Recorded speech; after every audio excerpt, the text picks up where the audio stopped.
Oi, turma do livro Curas Espirituais à Luz da Doutrina Espírita, Maria Fátima Ramos, Rafael Papa, Sérgio Scherce Júnior, Dr. Ludwig, a Gênese, capítulo 2, os fluidos, número 1, natureza e propriedades dos fluidos, elementos fluídicos, no item 6.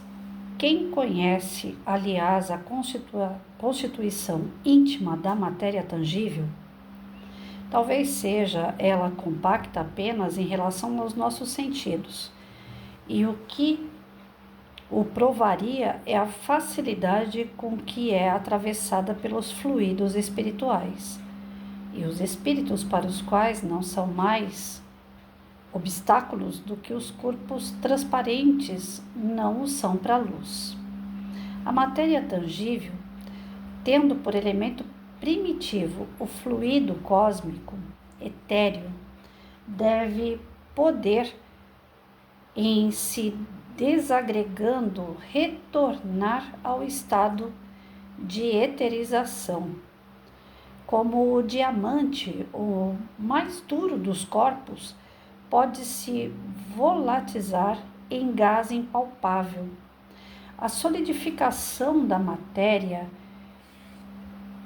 em realidade, é somente um estado transitório do fluido universal, que pode retornar ao seu estado primitivo, quando as condições de coesão deixam de existir. Quem sabe mesmo se no estado de tangibilidade a matéria não seria suscetível de adquirir uma espécie de eterização que lhe daria propriedades particulares? Certos fenômenos que parecem autênticos tendem a fazê-lo supor. Possuímos ainda somente as balizas do mundo invisível, e o futuro nos reserva, sem dúvida, o conhecimento de novas leis que nos permitirão compreender o que é ainda para nós um mistério.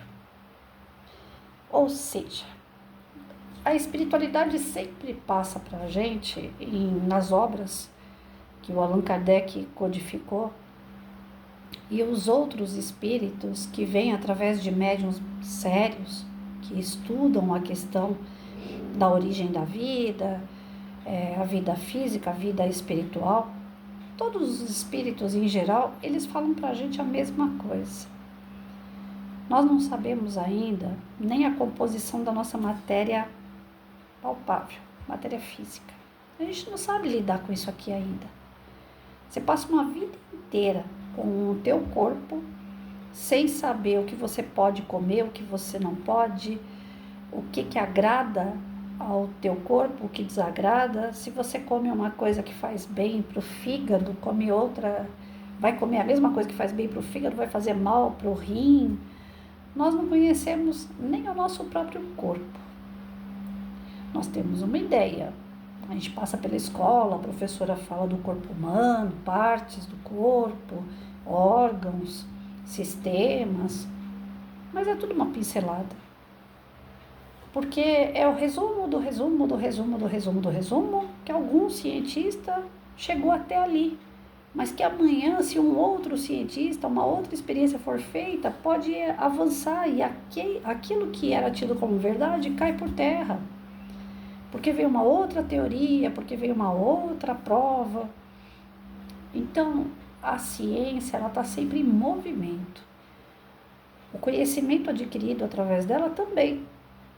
Nós não conseguimos abraçar tudo, nós não conseguimos saber tudo.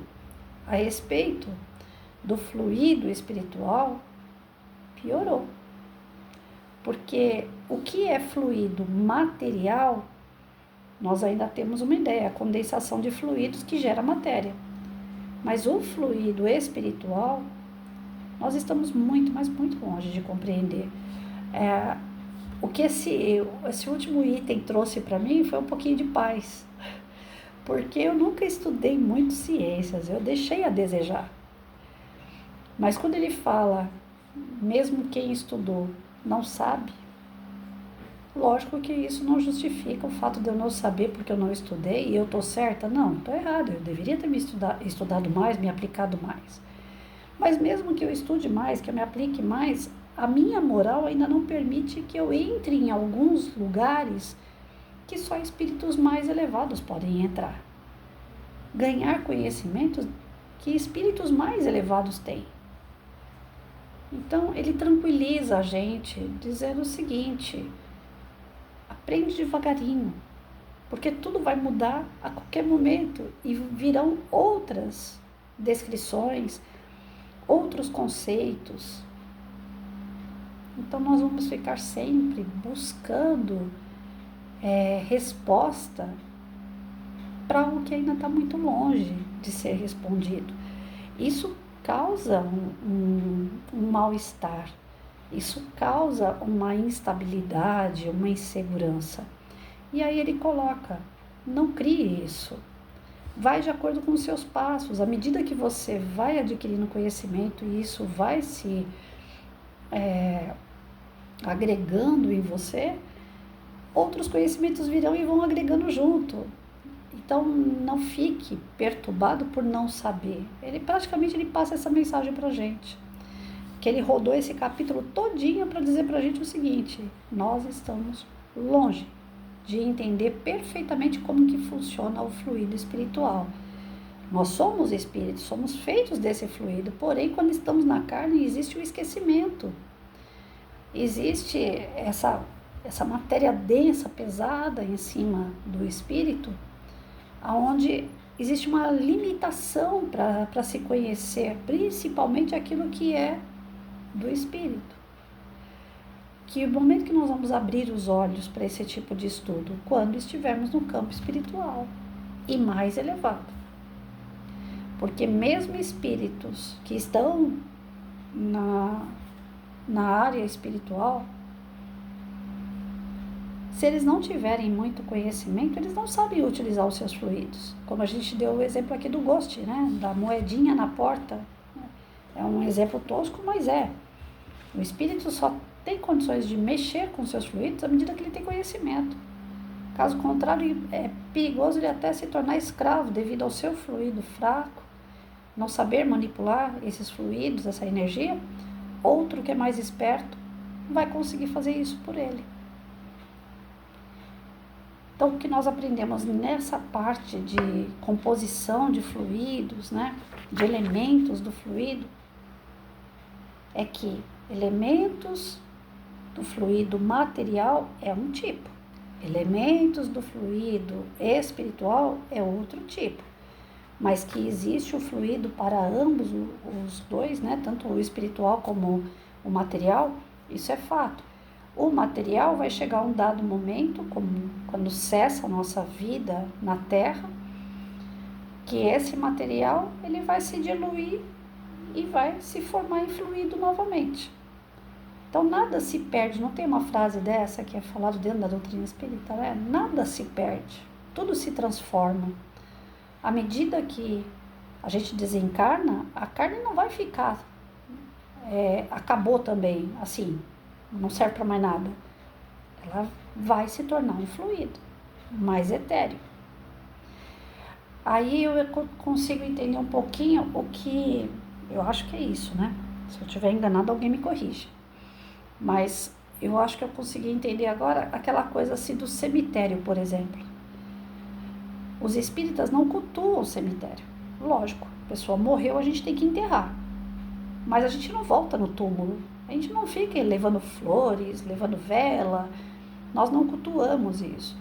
E para o espírita é sempre um trabalho dobrado entrar no cemitério. Porque nós sentimos a energia deletéria. Consegue entender onde eu cheguei? A energia deletéria é justamente esse fluido do morto. Ou seja, não está dentro do caixão.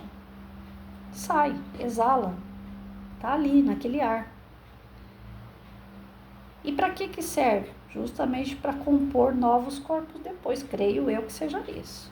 Eles pegam aquela energia que está ali, que é uma energia deletéria, não pertence ao espírito, pertence apenas ao corpo, o espírito vai embora e a energia do corpo fica ali. E para você dar vida a um novo espírito encarnado, você precisa dessa energia. Eu estou achando que é isso. Pode ser que eu esteja enganada. Mas pelo que eu estou entendendo, eles reaproveitam esses fluidos da matéria para compor o novo corpo, que vai vir para uma nova vida, para um novo espírito.